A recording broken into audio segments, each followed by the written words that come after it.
എല്ലാവർക്കും super strike ന്യൂസിൻ്റെ പുതിയൊരു വീഡിയോയിലോട്ട് സ്വാഗതം. അങ്ങനെ കേരള ബ്ലാസ്റ്റേഴ്സിൻ്റെ ആരാധകർക്ക് ഇപ്പോൾ ഒരു ചെറിയൊരു അപ്ഡേറ്റ് ഇപ്പോൾ മാർക്കസ് മോർഗുലോ റിപ്പോർട്ട് ചെയ്തിട്ടുണ്ട്.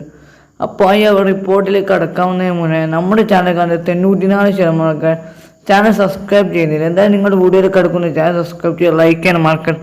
അപ്പോൾ വീഡിയോയിൽ കിടക്കാം. കേരള ബ്ലാസ്റ്റേഴ്സിൻ്റെ ആരാധകർക്ക് ഈ ഒരു ആഴ്ച തന്നെ ഈ ഒരു മാസം തീരുമാനത്തിന് ഒരു സൈനിങ് ഉണ്ടാവുന്നുള്ള റിപ്പോർട്ടാണ് നിലവിൽ നമുക്ക്. ഇപ്പോൾ ബ്ലാസ്റ്റേഴ്സിൻ്റെ മുഖ്യ പരിശീലകൻ മിക്കായ് സ്റ്റാർ എന്തായാലും കേരള ബ്ലാസ്റ്റേഴ്സിലേക്ക് എത്തിയിട്ടുണ്ട്. അതേപോലെ തന്നെ ഇപ്പോൾ നിലവിൽ കുറേ റൂമറുകളൊക്കെ ഉണ്ട്. അപ്പോൾ എന്തായാലും ട്രാൻസ്ഫർ മാർക്കറ്റ് അടുത്ത മാസം 12-നാണ് ഓപ്പൺ ആകുന്നത്.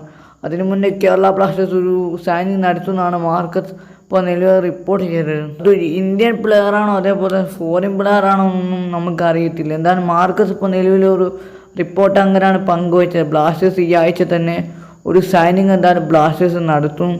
അത് ഒഫീഷ്യലി വരുന്നുള്ള കാര്യം ഇത് നടക്കുകയോ ഇല്ലയോ എന്നൊക്കെ കണ്ടു തന്നെ കാണാം നമുക്കെന്തായാലും.